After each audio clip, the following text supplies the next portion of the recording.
Easy, how are we? Shawnee, not doing too bad. 17 weeks to Barcelona Marathon. The foundations are laid for the 16-week program. Oh, I got a little shivers there. 17 weeks already. That's coming by. So 17 weeks. So people aren't going to Barcelona. It's 17 weeks to Paddy's Day. We're not even into the It's Christmas scary. rush yet, and we're 17 It's weeks to absolutely Paddy's scary. Day. Man, this year just flew by. Someone put into the group, because we're starting to build a high. I left everyone alone after Dublin for a little while for a good purpose, because people kind of get fed up. I put that into the group, 17 weeks in one day yesterday, and then it was someone put in 10 weeks till January 6th. A lot of eating and drinking to do between then, so it just depends on how you frame it. When you're training for a marathon, you can eat and drink what you want. Like it's looking good. But yeah, it is. It's coming around very, very quick. It's exciting. It's scary even for me, because I've 1 week left here in Mozambique, and then moving back to Ireland on the 14th of December. If anyone wants to be in the airport with signs and welcome home, yeah, no worries. But yeah, so it's come around quick. 2 years since we took the podcast global, and I don't know where it's gone. Jeez. Now that it is 17 weeks in one day, and you are starting to get back into structure, you're starting to get back into routine, and I'm calling you out in the podcast now. Do you have a goal for the Barcelona Marathon? Because last year you were all over the shop with everything going on. Oh, you were working out Well, so now you've got that structure. I'm still going to be all over the place, because I do come back here for one more tour, but I won't be living in Dubai anymore. It'll be from Ireland back to Africa for probably the week 10 to 15. No, a little bit less than that. Yeah, but it's in a busy portion of it, so it's probably not ideal. But the goal, I think you have to have a goal, and I think with this one, I would like to be with the gang who are going for 3:30. Right. And if I fail, happily, myself and Monroe have a bucket of beers on this one. So I have to be there. Yeah. Especially when we're in timeout in Barcelona and you can buy them by the bucket. So there's a bucket of beers on this one. But that is what I'm going to work towards. Yeah. Right. My Garmin is funny when you look at Garmin, because the new watch, like the data that it has compared to what I had with the Phoenix 5 is just night and day. But it has this race predictor on a graph, and it's like predicting me for a 4:10 marathon now, and I'm like, all right, pinch of salt, fine, I can probably do a 4 hour if I really wanted to, you know what I mean? I have that in my head. But the prediction for my 3:30 goal is at the bottom, but the graph stops like way above it. And it's just like, I know where they at. Interesting. But yeah, look, it's going to be tough. It is going to be tough to get there. I am going to have to be very consistent. It's the middle of summer here. The humidity and stuff is hit. It's harder to maintain heart rate. So it's going to be a case of higher intensity and probably not the same mileage as everyone else at home. So we'll see how it manages and the watch, because even I did a sprint session yesterday, and because I'm following the Garmin coach plan, it registered that you can hit the 180 heart rate, but it never really comes back down in the recovery. It gets down to about the 160. So it gave me the day off. It just decided, listen. And did you take it? Recovery time was 60 hours between training sessions or something. Yeah, but it's amazing when you look at the data that comes in from sleep, training score, or training readiness, sleep readiness, HRV status. That next day, it was all like, you are 0 ready. HRV was trending towards low. And I didn't train. I was like, I'm going to listen to you. You don't have to tell me to rest twice. Listen to my body. But my readiness score today is back up. Everything is balanced. I'm like, shit, maybe there is something to this recovery day kind of thing. Well, speaking of marathons now coming up, and I've been a bit lazy. I did feck on the bike apart from a few intervals, and then overnight I'm looking, and there's Ger Copeland and Anto Lee over in South Africa doing a Cape Town marathon. Look again, and next night going to sleep, I'm like, there's Ger after doing another marathon in Antarctica, and he's in the top 3 in Antarctica. He wins South Africa, and I'm like, I'm just looking out, and the floods and rain and stuff around here, and on my little bike, and there's he going off running marathons and stuff, and absolutely phenomenal. Seeing Ger and Anto looked unbelievable weather in South Africa doing the Cape Town Marathon there. Absolutely brilliant. Anto, shout out for wearing the Any Given Run Day podcast t-shirt. Thank you very much for that. And then Ger again going out to Antarctica, going from what looked like on pictures the warm weather of South Africa down to I think minus 12 degrees I saw for Antarctica, all layered up and stuff like that. And then having that scare as well, I saw on Facebook, he hadn't even got his proper running gear. The flight lost his gear, so we had to go and buy gear and get all sorted down there. To do that, back-to-back marathons within 24 hours, taking flights and all in between. Absolutely phenomenal, because in those flights, I'm usually down the pub watching the Villa and the 49ers play. So, man, the hats off to them. World of respect. Yeah, absolutely amazing. And to come out of Dublin and everyone knows Jer's story. We talk about it all the time, but to do what he has done is absolutely amazing. And to do 2 marathons essentially in one day. And when we listen back to his episode and he talks about the 4 marathons in it, you know, the back-to-backs, 10 or 5 and 5 days, 2 marathons a day.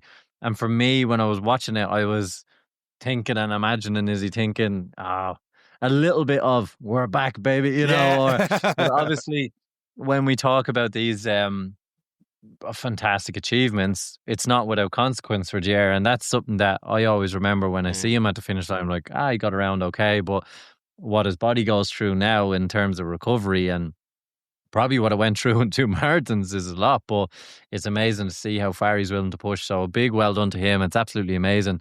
And partially the reason why I'm like, go for your 3:30, Eric. You bitch. And he'd probably tell me that as well. Yes, he'd probably tell me that as well. But what an experience, and something I'd actually probably love to try myself. I think it would be pretty cool. Seeing them running on Antarctica and the snow and just the emptiness around it, like it's just one sheet of white, just is absolutely bananas. I'm like, where do you even know where it? Obviously there's cones and stuff out, but it just seems unbelievably down there. And the study in contrast from going from what you're like, I assume it was warm in South Africa the day before. Yeah, and summertime here now.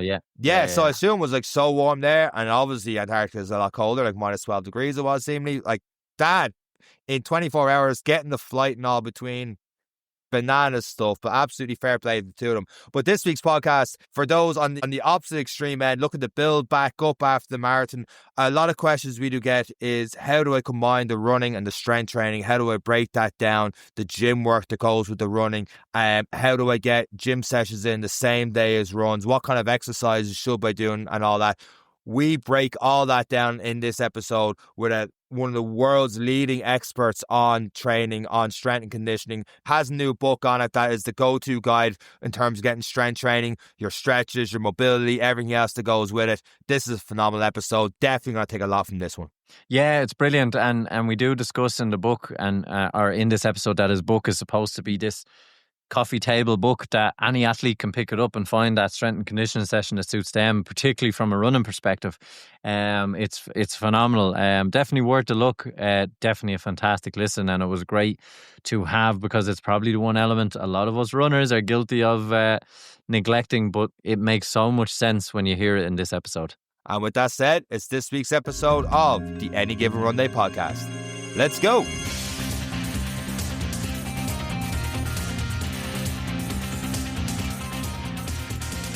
Our next guest on the Any Given Run Day podcast is a physical therapist, personal trainer, and injury prevention specialist. Men's Health named him one of the top 50 fitness experts in the world. And he has a new book that, with full workout plans, warm-up stretches for every part of the body, day splits, and even QR codes for us runners so we know exactly what we're doing in the gym. It's definitely the go-to book for us. It's called Pain-Free Performance, Move Better, Train Smarter, and Build an Unbreakable Body.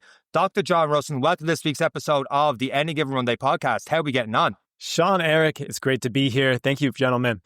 John, what is the secret to breaking that cycle of running and training and being sore? No pain, no gain, everything we have grown up with. How did you break the mold? First of all, I'd love to know, how did you get into it? Because obviously your resume is quite strong. You've a fantastic background in the industry. Where did it all start, and where did your love for strength and condition and physical health come about? I was born into it. That's the simple answer. I am the son of an athletic director. My dad, Dr. James Rusin, was an athletic director of 27 schools in the Western New York area, in the northern part of America. And I was born into it. When I was born, my dad was a little bit older. He was 43 years old. He was the man, and he was bringing me to the field. He was bringing me to the court. When I was in 5th and 6th grade, I was playing with the varsity teams in practice because he was just pushing me in there. And I played every sport. I did every activity. I was in the weight room. I was everywhere. So I had this upbringing that was extraordinarily rare because I was inundated with so much good coaching and information as a child. And I knew that that was going to be my thing. That was what I was going to eventually do. But in between doing that and coming up like that, I was a Division I baseball player myself here in America. And I ended up spending the first 10 years of my career working with professional and Olympic sports because I was still into the sport. I was still into the mix of being a competitor. And that's what I really love to do still. But I think as the years went on, we're looking at competition in a little bit different lens, and we're looking at performance in a different lens. But I would say that this was the thing that I was meant to do. John, when you were in these competitions, how was your body during it? Were you getting these niggles and stuff? And did that lead towards what you have done now? Or how were you feeling in competition time? Great question. So I have 2 catastrophic injuries in my playing career. Senior year of high school, I have a UCL injury in my throwing arm. I actually blew out my throwing arm, and that kept me out of the Major League Baseball draft. I still had my scholarship to go to college, but really never the same after that. Didn't have the right rehab, didn't have the right care, and definitely didn't have the right protocols moving forward in order to rebuild myself stronger without surgery. So that was the first man, this really sucks. And then sophomore year of college, I tore my opposite side non-throwing arm UCL. And I am a statistic of all statistics because there are not many people walking this earth today with bilateral UCL tears. And that was actually the last baseball game I had ever played. And that was one that was an eye-opener because at the time I was training more intelligently. I did have strength and conditioning coaches that knew what they were doing, but it didn't necessarily seem to matter. So that left me with a lot of questions and chasing down answers. And I was in a good spot to be, which was at a Division I strength and conditioning school. I was going for exercise science and kinesiology and pre-med. And I had a lot of academics and education at my disposal where I was trying to solve my own problems originally.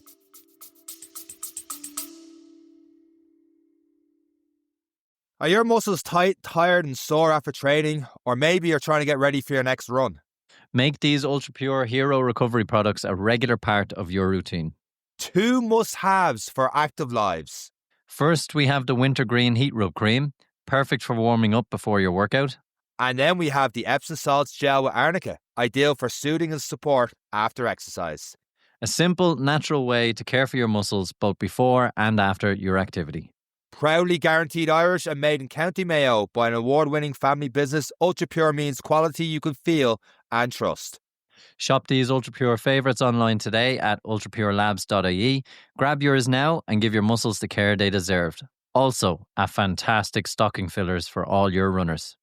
By listening to this advert, you are both supporting Irish businesses and this podcast. Now let's get back to the episode. You're looking at that through a lens of hindsight, which is fantastic. But at the time, John, can I ask, as someone who's tried to become a professional in sport myself, and at that age when you get an injury and it's sometimes you just need an element of luck, how did you deal with the mental side of being so close, you can almost taste it, and then to be the freak injury, to have 2 of the same injury in different arms? How did you deal with it? Because I know now you're saying I jumped straight into the studies, but there has to be a week or 2 where you were like, oh, what now? How did you deal with that on the mental side? It was more than a week or 2. It was years. It was years. And interestingly enough, after 3 years of undergraduate studies, they were like, hey, John, you had really awesome grades. I don't know if you know this or not, you can redshirt and try to get back onto the baseball field, or we can just allow allow you to graduate and you can be on to your next endeavor. And it took a day or two and I was like, fuck it, we're going to go in and we're going to graduate. And I ended up taking a job at that same university, ended up right in the weight room, essentially training my teammates and other different Olympic sport. And I still had the athlete's mentality. And I knew I had the athlete's mentality because I was doing things egotistically to try to still compete with the athletes that I was managing. I was on the women's basketball scout team. I was trying to beat their ass 2 times per week. And I was like, why am I doing this? Like, I'm a certified strength and conditioning specialist. Like, what am I doing on the scout team? And just trying to outlift my athletes and doing things a little bit immaturely. But I think that we all go through this transition point between being an athlete and being a coach into the point where we can be selfless with our work with another, as opposed to always being driving forward with our own physical pursuits. But I do think that took me a good 4 or 5 years in order to make that switch.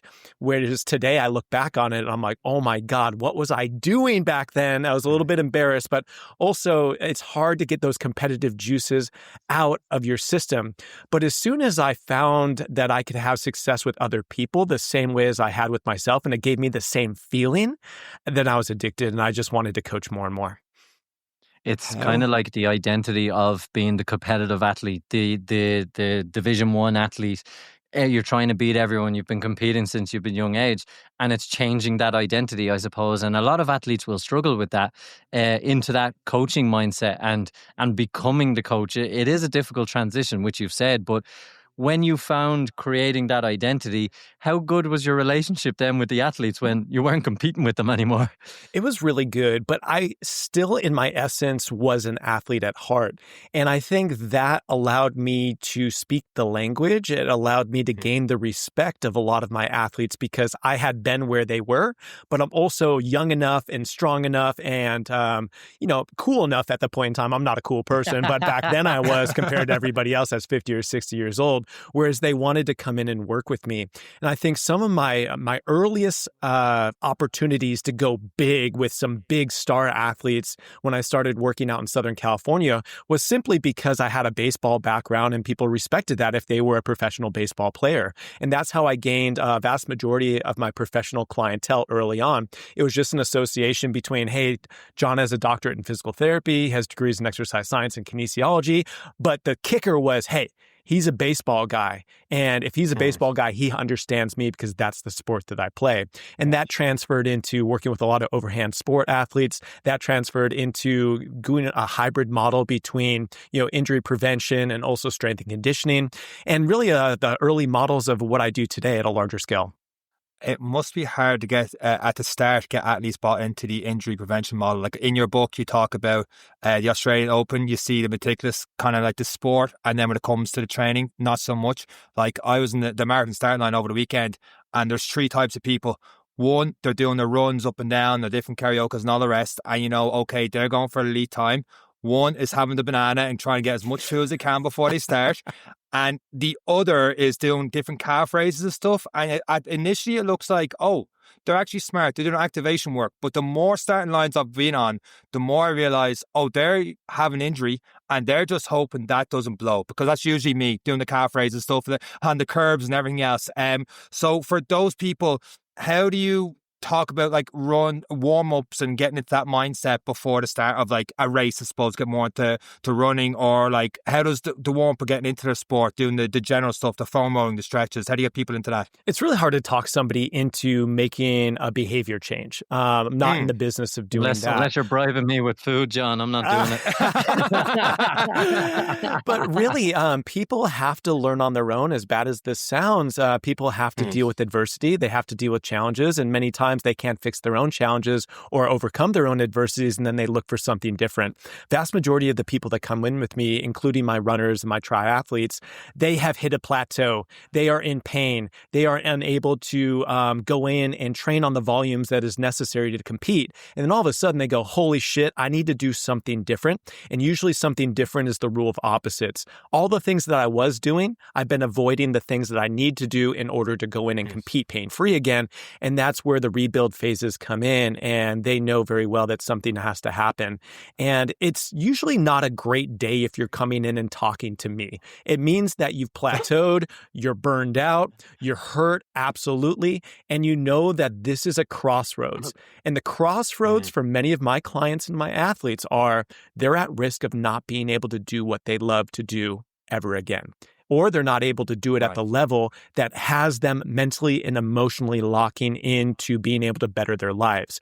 And that is scary for people. That's scary for people. For any runner out there, imagine not running for the rest of your life. That is a worst case scenario. And I think that's what many people are dealing with when they come to me. And that's why the behavior change is a little bit easier, especially for my specific demographic and clientele, because they're ready for it. They seek it out and they know exactly what they're going to be getting when they come in and work with me.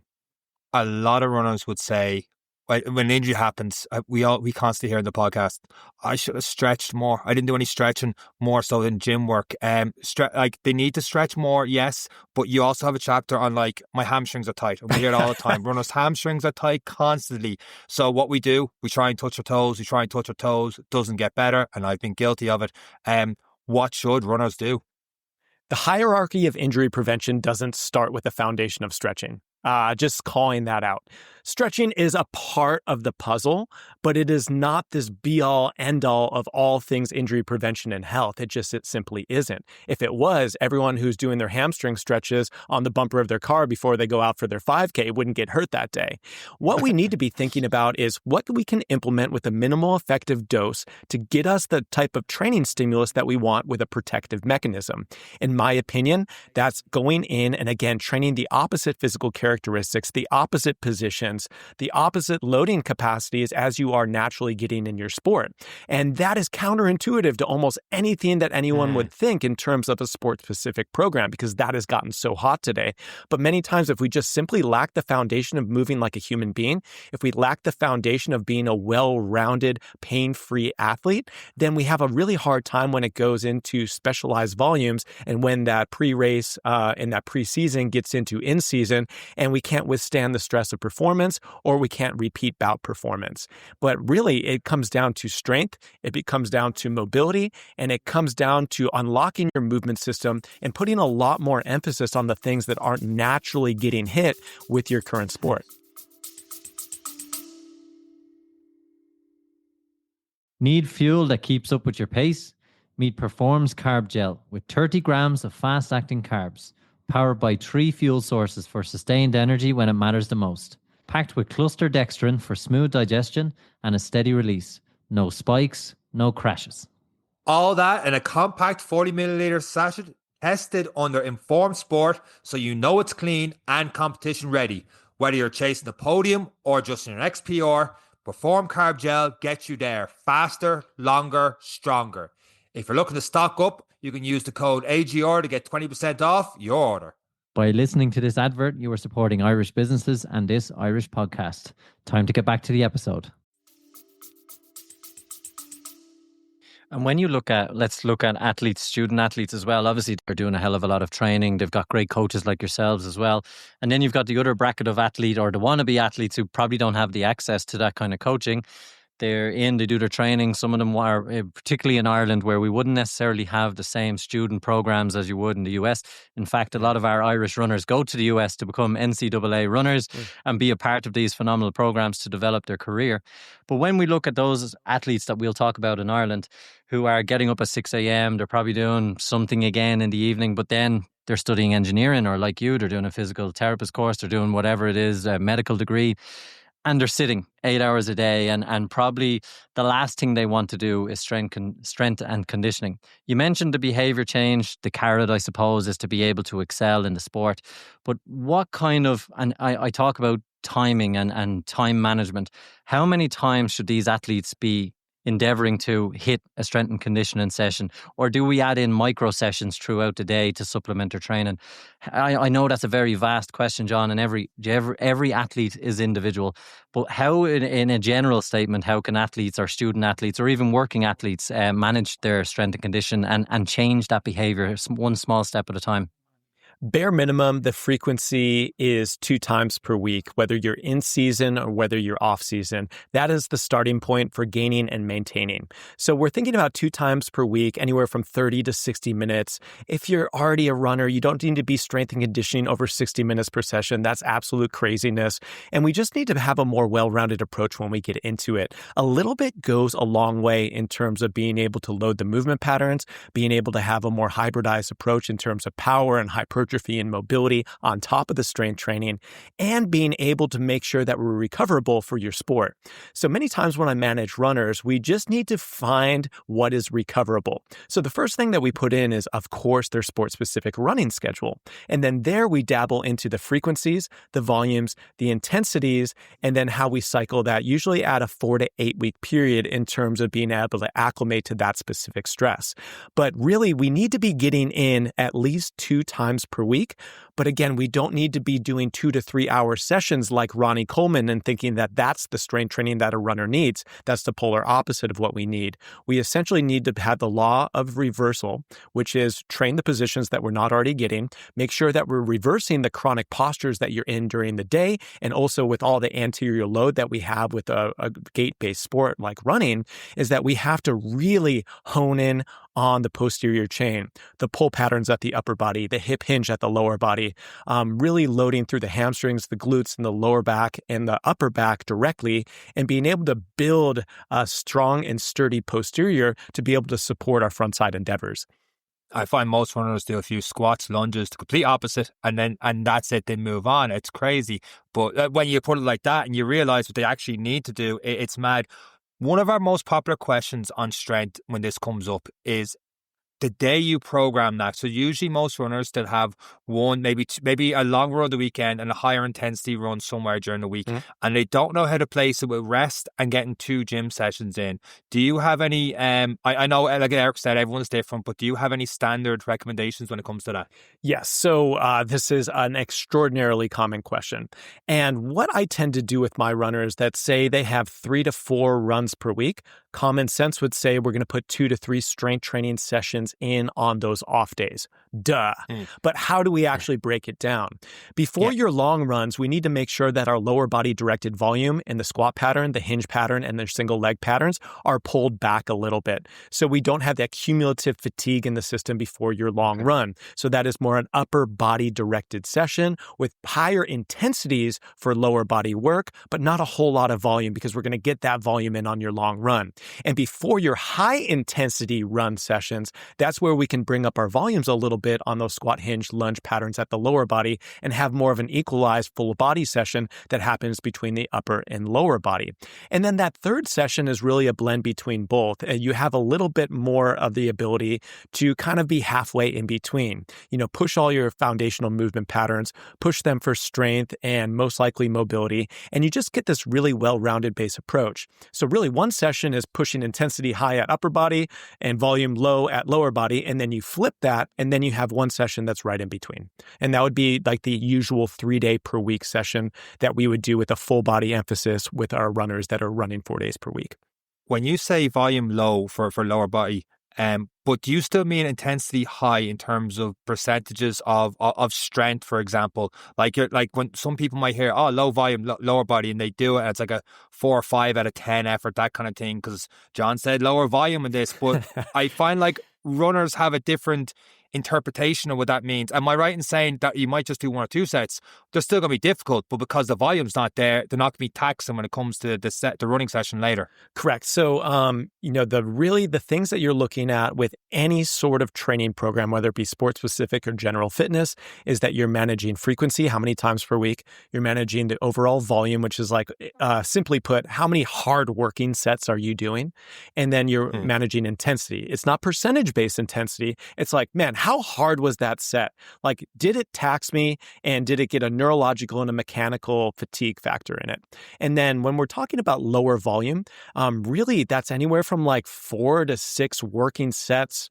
And that is it. We're not doing 25 working sets and then going out for a run the next day. That's just insane. But we need to be going a little bit as a long way.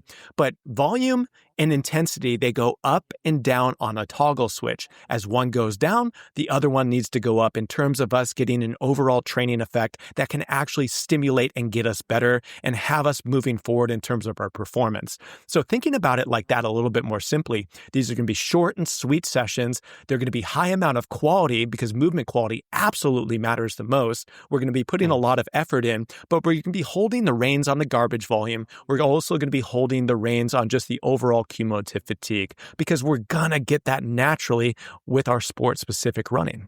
When it comes to one of the things you're known for on Instagram is that on the wall in the background, squat, hinge, lunge, push, pull, carry. When it comes to your runners and triathletes, and I know it's like a general kind of person, that a runner that's not in the gym that much knows that they need help with gym work. Do you have a go-to exercise for those kind of 6 that would usually 78% of the time be for that runner? Yeah. Goblet squats for the squat pattern. If you can go heels elevate, full range of motion goblet squats, those are going to be amazing for runners because it gets you into positions that you never are in with the gait cycle. For the hinge, we want to stretch the hamstrings. We want to activate the glutes. We want a hard isometric at the lower back. The best possible way to do that is with Romanian deadlift variations. It doesn't always have to be a barbell. I'm a huge fan of kettlebells and dumbbells for that because it seems to be a little bit more spine sparing compared to the barbell. For the single leg work, it doesn't have to be super sexy. Basic ass split squats work extraordinarily well. And if we want to get a little bit more fancy, being able to go through full range of motion with elevation at the front and the back foot to be able to have full knee flexion, full hip flexion with that split squat. Upper body directed work is going to be a lot of push-ups to be able to have scapular recruitment and scapular dynamic stability, and a lot of row-based patterns and horizontal pulls, including face pulls, single arm rows, inverted rows, and really anything to be able to get more volume on the back side of the body than front side of the body. And then we need a little bit of decompression. So if the runners have the relative strength to go up and start knocking out things like pull-ups, I like neutral grip pull-ups, and I like chin-up based variations there because we get a lot of full body strength recruitment. We have a lot of core recruitment there, and it's also a relative strength test, meaning that body comp really does matter, and it's going to really be more of a victory route for runners that are most likely more lean than a vast majority of the people out there. Ab exercises, John. A lot of people go, a few sit-ups, few crunches, sure, make the 6-packs look good. We're getting the body fat down for runs. Summer is coming, that kind of thing. What's your thoughts on that for runners and in general doing your crunches, your sit-ups, your leg raises, and different things like that? And I suppose almost like Eric said, really, in terms like runners are thinking, summer's coming, the tank top might be on, or t-shirt might be off, or someone might be doing high rocks even, and you can't. I looked up the rule book. You cannot do a high rocks wearing a t-shirt. It's just you just can't do it. I've been guilty of it. It's impossible. The air conditioning's on in those rooms. It's off in those rooms. T-shirt has to come off. What's your thoughts on sit-ups and crunches? I don't program a ton of them for runners, if I'm being completely honest. Anything that is forward spine flexion and anything that is really hip flexor emphasized, those are things that we stay away from because we don't want to have a chronic pain point there already, and we don't want to overload that chronic pain point. And both crunches and things like leg raises, it tends to shorten the thing that we want to lengthen, and it tends to neglect the thing that we're trying to get stronger. When it comes to core work for runners, it's all about the lateral line. So we do a lot of side plank variations. We do a lot of Copenhagen's and marching. Anything that gets at the adductors, the lateral side glutes, and the obliques. Those are going to be awesome. Specifically for the obliques and not just like the six-pack muscle. Those are things that allow us to breathe and be able to exchange air more effectively. So if we can actually get those strong and we can actually have a mind-muscle connection with those, we can actually take the dimmer switch when we get into our gait itself, when we get back onto the road. But if we have no mind-muscle connection in terms of how to actually manage the core structure, it's really difficult in order to get past the fatigue factor when we are trying to push towards PR-based times. When you're talking about that, because we have mentioned athletes are usually looking for the extra 1%, and those who are listening to this now are thinking, okay, when I run a 5K best effort, I always feel it in my diaphragm, I'll feel it in my hips, I'll feel it in the side, and it feels like I can't breathe and there is no association. So obviously, having listened to what you said, something has tweaked with me that maybe I need to be focusing on these kind of exercises. When you're talking to athletes and they find, or maybe we've got the hybrid athlete or a triathlete where swimming core, running, cycling all comes in. How difficult then is it to manage strength and condition when you've got such a range of sports with a triathlete?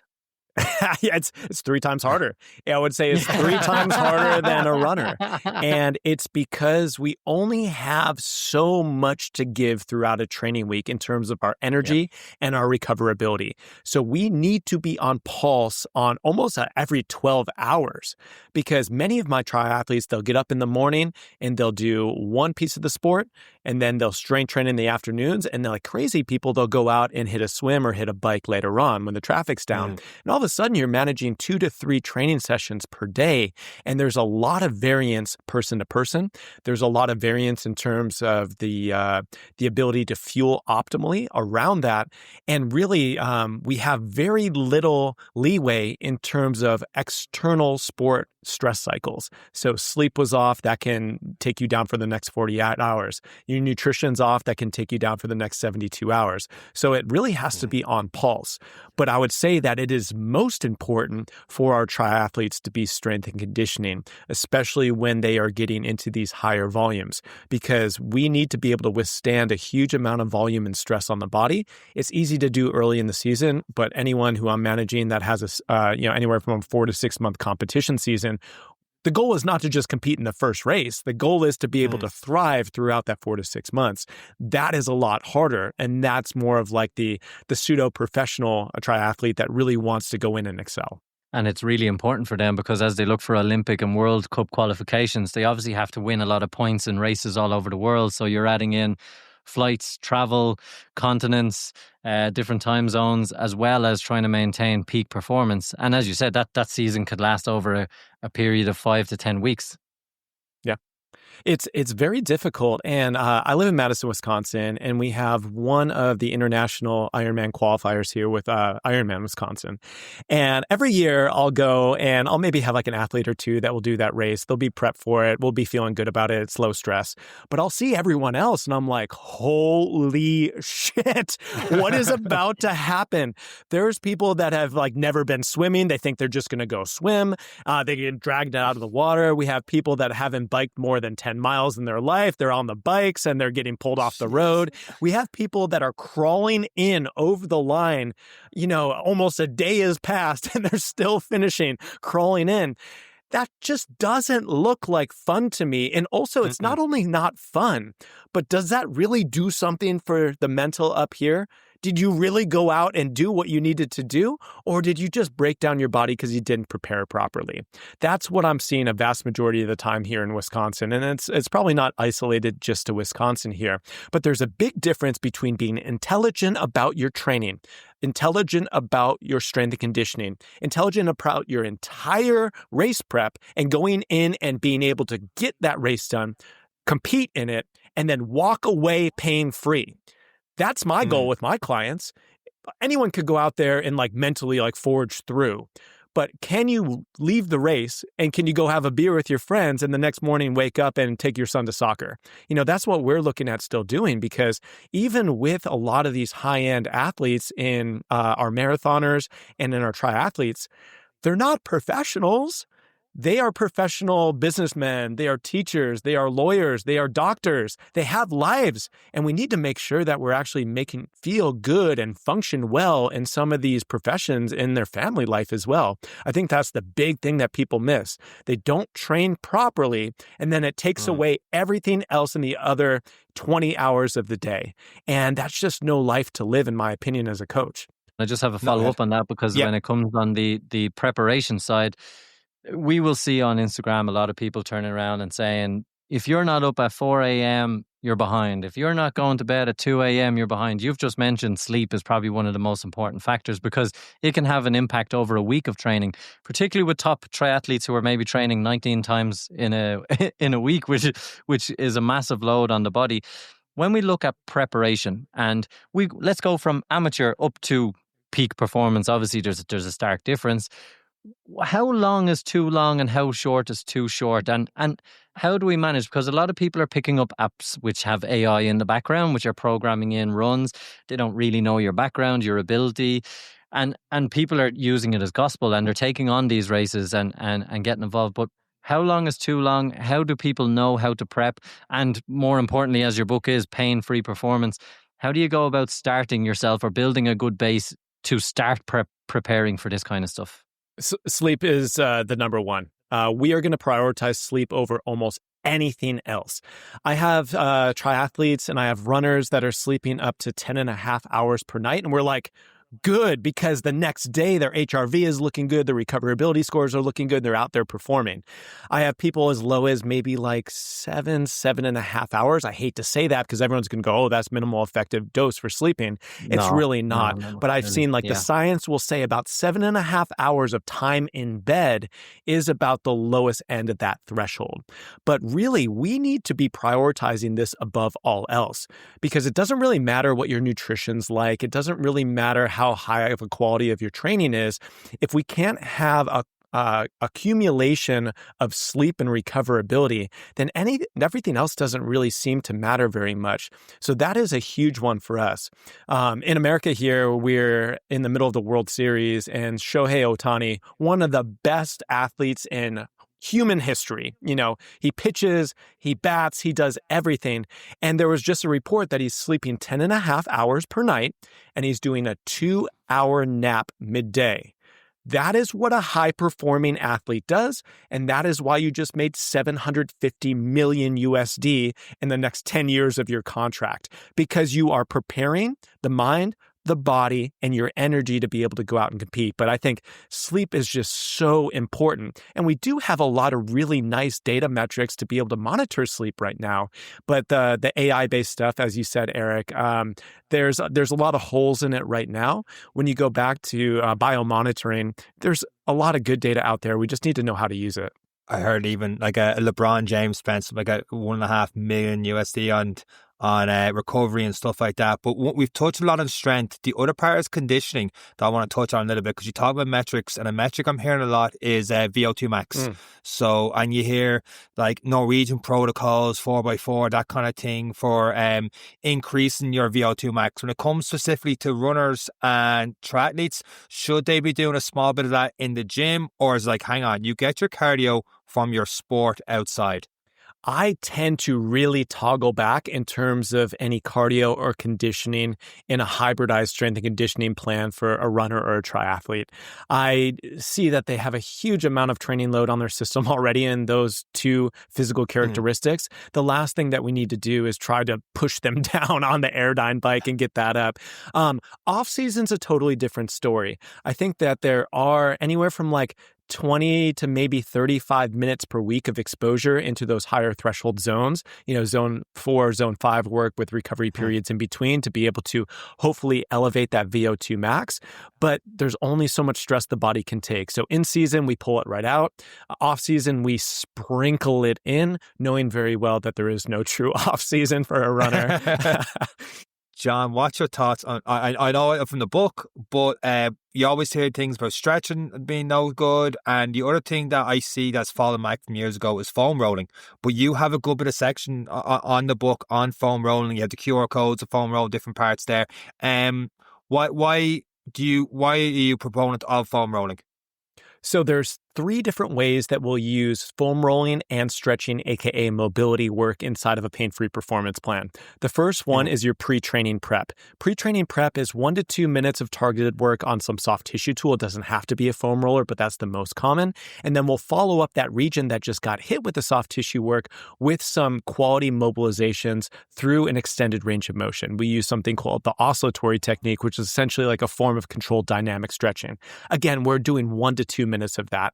So maybe 3 to 4 total minutes before you go in to train. That is where I'd use soft tissue work and stretching before a training session. But I think the gold, especially for endurance sport athletes, is the mechanisms of recoverability. With doing foam rolling and soft tissue work a little bit differently, doing longer passes, more extended breaths as you're going through, being able to really identify some of those chronic tight spots and pain points, and being able to have that stimulus, that external stimulus into the body, really relax and recover and get us back into a parasympathetic state. Also, I think static stretching is back in terms of recoverability because we have really nice science behind that, especially if we couple soft tissue work and static stretching together. As long as we're in nice prime positions in terms of spinal neutrality or close to neutral, we're not just doing piss poor work. We have the ability to go up and extend some of these stretches 3 to 5 minutes, be able to breathe through them, and again, tap into the parasympathetic state, but also have it be an active recovery mechanism. My endurance sport athletes will have them do this for 10 to 15 minutes every single night when they lay down before bed, or if they're watching Netflix and just chilling out. We'll get a little bit of recoverability work in, but I think the key to make sure that foam rolling and stretching are working properly is that we're managing our breath cycle. We want to be in a parasympathetic state, meaning that we want long inhalations, even longer exhalations, and we want to be in a calm and controlled environment. If we can do that, that is a huge amount of active recovery that we can get in that does not add to the stress load of the entire training week. So it can actually reduce some of the stress load, and that's a beautiful thing, especially when the volumes are flying high. I seen one of you had a 30-day course or something, and you had different stretches for different body parts each day. And I was doing one of them, and it was like pigeon stretch, and I was like, hang on, does that say a minute on each side? I'm like, my God. And then breathing into it. And of course, I kept it going for 2-3 weeks, felt great. And then for some reason stopped because I'm an idiot runner who felt great. Free. I was paying free. Goal is achieved. Mission accomplished. And I'll never deal with that injury again. And of course, it'll happen again to me. So you're saying when you come to your stretches, it's not just like 15, 20 seconds next to a car before you go out for a run. It's a minute, 2 minutes. You even said 3 to 5 minutes of deep stretching. After your session. After. So you have all the time in the world. After training's done, that's the time to recover. So the goal is no longer performance. The goal is recovery. So you can extend the amount of stretches in terms of duration out, and you can hit more spots on the foam roller. You just have more time and more chill mode. But in terms of pre-training prep, we're going 1, maybe 2 minutes on the foam roller, 1, maybe 2 minutes on the stretching. We are not static stretching before any performance sessions, whether it be in the gym or on the road. What we're doing is something called the dynamic oscillatory stretch, which is essentially going on and off end range to try to give an oscillation to get some kinesthetic biofeedback into the system to be able to loosen up some of the tonicity and the localized musculature, but also have the brain-body connection, just like take off that internal parking brake a little bit. We can lubricate the joints, we can prep the musculotendinous junctions, and the body thrives with movement. So even with something like stretching, if you are doing a form of stretching before training, make sure that there's a little bit of a movement base in it. Is there a sweet spot, John, or what is the science saying? Okay, I finish a run, it's in Ireland, so the probability it's raining is probably 100%. We get into the car because I'm cold, I'm wet, I'm hungry, but have I made a fundamental mistake? Is there a sweet spot where we need to stretch? I know, for example, to balance blood sugars, maybe within 30 minutes, let's take on some fuel after doing a long run. But when it comes to that deep stretching you're talking about and that recovery, is there a sweet spot in time, or is it a case of get home, get showered, relax, and it's your time then in the evening to do it? In the perfect scenario, you're going to use something called the 3-phase cool down. 3-phase cool down is going to be deep diaphragmatic breathing out of a posturally sound position. We like people laying down on their backs. Specific to runners, we put their legs into elevation, something like a bench or a chair. You elevate the feet up. We do that for anywhere from 2 to 3 minutes, and we try to get that heart rate as low as possible. Again, you just got done with a run. You're in a sympathetic drive. We want to get out of that sympathetic red line drive as fast as possible. The best thing that we can do is position our body on the ground contact, and we're able to get the breath reduced in terms of breath per minute. That is something that we'll do, and even if you are in the car, do that. That is the most important thing. All the other stuff can wait. You can get your mobility working and your foam rolling before you go to bed and TV. The compounding effect of doing this thing day in, day out is going to be the big benefit. But I do believe that if you do have the time and it is not raining in Ireland, then you can go 2 to 3 minutes of deep breathing. And then you go 2 to 3 minutes of whatever got pounded in that run. You're like, oh man, my hip flexors are on fire. let's get the foam roller on those bad boys and continue to breathe deep and get some soft tissue work in. And then do something like a rear foot elevated hip flexor stretch or a half kneeling adductor rock stretch, something that actually mobilizes that area so we can actually start to recover it before the sweat on your face is even dried. So I think that is going to be optimal. But if bare minimums are just make sure you get your heart rate down into a recoverable zone, continue on with your day, and make sure you get a little bit of active recovery work in. I want to touch on what a runner needs to do when they get your book. But before that, to go full circle, at the start of that race, that marathon or whatever it is, or let's say 10K or more, and you have 10, 15 minutes, you've got the heart rate up, maybe you're smarter than me and Eric, you've done 2-3K to get the heart rate up and you know you're going to go for a PB effort. What, if any, exercises or what should they be doing 5-10 minutes before that race starts do you recommend? If you have the book, go through the locomotion-based 6-phase dynamic warm-up. It'll take you 10 to 12 minutes. It'll get you a little bit of soft tissue. It will mobilize your system. It will activate the running stride, and it will get your nervous system ready for performance. That's a system that I really like to run for our pre-training prep and our pre-race prep. And that's something that I don't think you should do that like you've never done it before and you're like, oh man, this 5K is going to be different. This is something that you should be doing routinely for weeks, if not months before, to be able to acclimate to the benefits of the system and actually see a lot of the benefits from it compounding over time in order for you to be normalized into this is my routine and this is what I've practiced and now it's time to be able to go in and race. Book is an absolute monster. It's like 600 pages and it can be so overwhelming. Like I got a week ago, I'm like, I'll go through all of this before the podcast. So where can people get the book? Amazon in any country. You can look it up, Pain-Free Performance, John Rusin, and you should be able to get it hopefully same day. Absolutely brilliant. John, it's one thing, obviously, and it's a great gift for us runners. And as Sean said, 600 pages can be overwhelming. For runners who navigate it, what's the first page they should turn open? You're going to go right to section 4, and section 4 is going to have the roadmap of how you start training. My highest recommendation is doing the dumbbell and bands program as a 3-time per week program. It'll take you 30 to 40 minutes. It will complete everything in terms of your characteristics and your movement patterns. If you want a little bit more of a gym-based workout, do the 3-day functional full body, and that is going to be your recipe. Even if you do it 1 to 2 days, the 3-day full functional is what you want to be doing. Then from there, go into section 2 and identify your 6-phase warm-up that is specific to your pain point. Is it your hamstring that's always cramping up? Is it your hip flexors that are on fire? Is your posture and your lower back just suck? You can go after specific pain points with the 6-phase system and be able to couple the program that you just chose with the 6-phase system to get healthy. And then if you want to go above and beyond, look at your movement patterns, screen them out, figure out how your body uniquely works for your body type, and be able to move as best as possible for your specific nature. And it was never meant to read like a novel where you're like, oh man, page 1 to page 600. We know people are going to go get the programs. We know they're going to get out of pain. And then they're going to go in and start referencing things as they peel back the onion a little by little. You know, my goal of this was to be a coffee table book for every single athlete and every single person that exercises. Because as we know, there are going to be aches, pains, and injuries that come along. This is going to be the roadmap to get out of those and then be training stronger for the get-go. Out of every sport, running is the most injured I've ever been. So it is the absolute go-to for anyone listening right now. I've gone through some of the book. It is absolutely brilliant. And it's the off-season for a lot of people now. Dublin Marathon's just done. If you're looking at your strength training and stuff like that, this is the book you should get and get started from now. With that said, John, it's been absolutely brilliant having the podcast this week. And that is it for this week's episode of the Any Given Monday podcast with myself, John, and Eric. Take care.